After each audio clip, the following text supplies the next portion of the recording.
guys and gals, Nary here from Drake Wayne Gaming, and Sunny Mounts One of the Gaming Drag. Today I'm coming back at you to the Let's Play episode of In Case of Emergency, Cedric's Path. So yeah, before we jump into it, just wanted to let y'all know that our Patreon is now up for as little as $5. Y'all can help support the channel and get some awesome rewards like permanent access to our community Discord server and full access to upcoming not safe for work videos. Anyway, y'all, let's go ahead and jump right back in. Alarm chain, we're up, and let's go. Alright. He cocks his head, lost in thought for a moment. Loss is difficult. It changes us, changes the world around us. But no one is ever really gone. When someone leaves this existence, they also leave their absence behind. Like a footprint left in drying cement, or a name carved into a tree. You're not sure your dad left anything of the sort behind, except maybe the weird anxious feeling you get when you try not to think of him. But maybe that's what he's talking about. We tell the world, someone was here, through this violence. To carve something out of this world is just as much to carve meaning into it. What will you leave behind when you are gone? The atmosphere of the church lends a certain gravity to his words. If nothing else, it's comforting to hear someone else fill the silence. Remus leads you out of the room, leaving the book behind in its place on the pulpit. Maybe another time.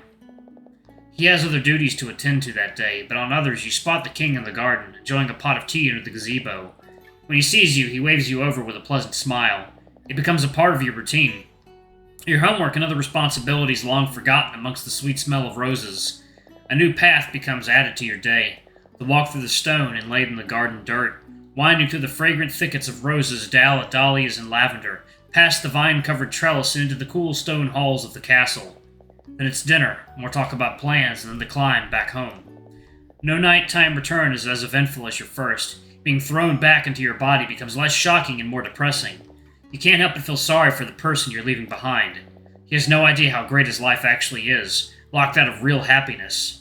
Or is it the reality of his happiness, by pure ignorance? You sleep better than he ever would. You imagine that's your consolation gift to him, a trickle-down happiness from the fortunate to the less. A week passes quickly this way. You wake. Head out the door with a smile on your face, and with anticipation pounding in your ears. Kieran! Professor Abbott stands in front of his office door, a stack of papers tucked under his arm. Good morning, Professor. Good morning. I'll have your reference letter for you in class today. Oh, right, you've forgotten about that. You haven't thought about getting a job in a long time, at least a week. Thank you, I appreciate it. You nod and start shuffling away, signaling that you're ready to leave the conversation. You don't have time for this. You're about to embark on a real journey today. Are you trying to leave? You freeze in your tracks. What? No, why would you? He shakes his head and points to the emergency exit before you. That exit is locked. You'll want to leave through the front door. Right, of course. I just have to stop by the bathroom first. Kieran, this guy will not let you leave this conversation. Be careful. I read in the newspaper, that it would be exceptionally hot today.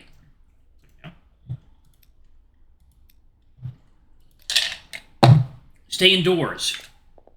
Stay indoors. Right, that won't matter much for you.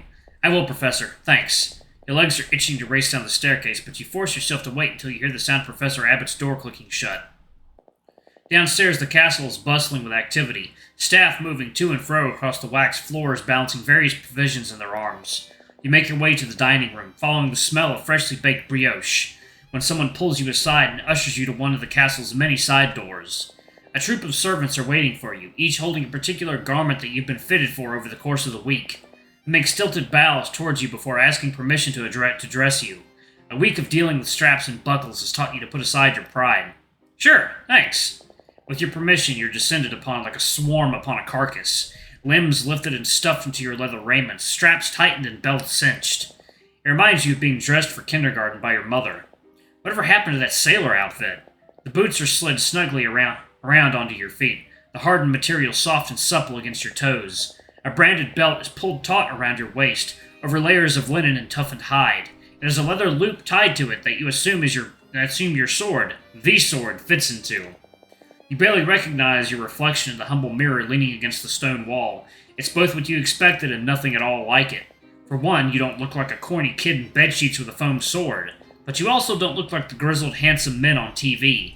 Their faces shiny with grime, sweat, and blood. So it's not cool, but it does feel real, which is an unexpected development amidst all this. You're looking at the magic of fairy tales, not flesh to bone, but rags to dresses, mice to coachmen, and frogs to princes.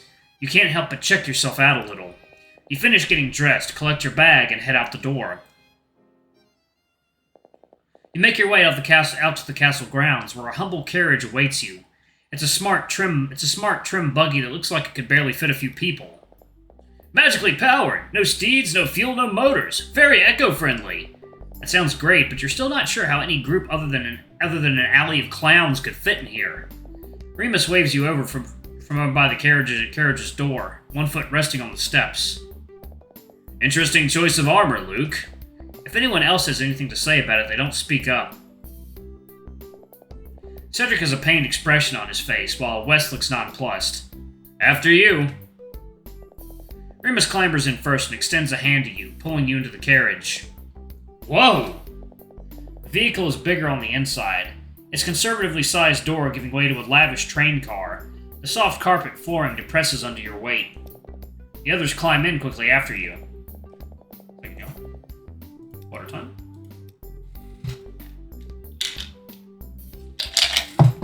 Alright. Cedric is the last to enter. You notice there's a new short sword hanging around his waist you haven't seen before, and it taps the side of the doorframe as he enters. He notices you looking, and as he takes his seat, explains. I was told it was good luck. Supposed to protect you from getting sick, poisoned, stuff like that. He shrugs as he runs his thumb over the golden pommel of the sword, so it might confer on him some of that luck. The carriage begins to move on its own, lurching forward with a start before stabilizing to a more steady speed. What's really happening? The entire morning has been such a blur that you haven't had a chance to comprehend what you're getting yourself into. Remus rolls out a weathered map on the table, holding one corner flat with a pouch of coins and another with an abandoned mug. He stabs a finger at a particular point. Here will be our first challenge. We'll reach the Willows Grove by tonight. It would be in our best interest to set up camp outside its borders. Willows Grove? What's that? A haunted forest. The trees bleed black at night and the air smells of iron. Oh. Then we will continue through the abandoned silver mines of Osgrizadan. We will have to leave our carriage in the hands of the closest village, and if all goes well, we can return for it. Osgrizi what? Sorry, the mines of what? Osgrizadan. It's a civilization that preceded ours. No one knows where they went, only they left behind abandoned mines and ruins. Cool. And finally, we will make our way across the sheer-torn cliffs. The invisible bridge can only maintain one's weight while one believes in its existence. Peer closer at the map to get a better look. Each location is lovingly rendered in ink, winding rivers drawn alongside intricate forests and coastlines. Why go around the river? We can skip all this if we just cross here. Luke puts his finger on the map and Remus shakes his head. The rapids are too dangerous this time of year. The glacier runoff makes it impossible to cross. Remus wraps a knuckle against the spread map. A proper adventure. It has been a while. The minutes pass slowly. There's no window to look out of, though you're not sure what kind of view you'd get from the warped proportions of this car.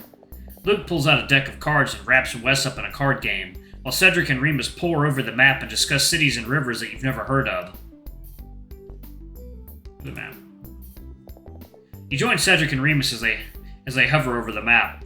You don't understand anything they're talking about, let alone know how Cedric remembers every road or mountain like he grew up here. There's a glint in both of their eyes as they survey the cartographic representation of the territory. You get the feeling that, even if there were windows in the car, they wouldn't bother looking out of them anyway. Suddenly, a sharp crack sounds from outside the carriage, and the room is sharply tilted to the right, sending tables and chairs sliding across the interior. Everyone scrambles for the opposite end, trying to get a hold on anything that's bolted down. The carriage begins to violently shudder and shake, bouncing up and down on the unpaved dirt road. There's a rattling sound near the back axle. Alright, y'all, I'm gonna pause it there for a moment while I get some water. Be right back. Alright, guys and gals, and we are back. Sounds like we blew a wheel. Fix it. Yeah, let me just grab the spare wooden wheel in the truck while we're still moving. Turn it off. Luke already has his hand out in concentration, muttering what you think is an incantation, except you hear under his breath. Do this, Luke. Fix this, Luke. Magic basically makes you an all-call handyman, right? The carriage seems to begin to slow, the rattling growing quieter until gravity begins to teeter toward the front of the car, like a roller coaster about to go down a steep drop. Everyone move slowly toward the back of the car. A stray coin slides off a table and towards the front of the carriage, and the whole thing tips forward, plummeting downwards and sending the furniture on another journey across the carriage. I stopped it! Feel your stomach rise in your throat. weightless in the near freefall. Actually, freefall would be better. As it stands now, the five of you are careening down a bumpy hill, occasionally leaving the ground only to slam back down with a sickening crunch of wood. Out the door! A particularly nasty bump dislodges you from your perch, about to throw you against the furniture piled up at the front of the car when something catches your collar. Watch it! Now you're choking, the hem of your shirt pressing against your throat. Somewhere you can't see, there's a low, heavy thunk and a crack. Suddenly the sound of you barreling down the hill is much clearer. Someone must have busted down the door. Straining for breath, you tap Cedric's arm and surrender. Shit, sorry! Cedric lets you go, and gravity throws you a bit less violently than if he hadn't caught you, against an upturned table. From your sprawled position, you see Wes leaning half of his body out of the moving car, one hand on the frame, one hand back towards the cabin. Cliff ahead! Luke furiously ties a loop at one end of a heavy rope, muttering the whole time about Boy Scouts and bullshit. He presses this end into Wes's hand. Wes braces himself against the door frame and readies the rope like a lasso. Kieran, your sword! Luke knots the other end of the rope. He looks around the room for something to secure it to. The sword! You finally understand what Cedric is saying and fumble for the scabbard at your waist. Your hands are sweaty as you unsheath it, awkwardly trying to find your footing amidst the constantly changing gravity. Cedric barely has time to give you a mystified look before catching the sword in his free hand. He doesn't waste any time, plunging into the floor of the carriage. Let's do it. Stab into the floor. Okay. With two hands, you plunge the sword into the floor of the carriage, piercing through the carpet and wood like butter. I got a tree! The rope is quickly disappearing out the door. Luke wastes no time throwing it over the hilt of your sword, and the five of you feel the front wheels of the cart begin to pitch precariously forward. Oh, it's Cedric. Okay. Isn't wasting time. Okay. Alright, maybe that will improve my standing with Cedric. I don't know. And then the rope goes taut, jerking the carriage to a sudden halt. Thank you, Neil. Water time.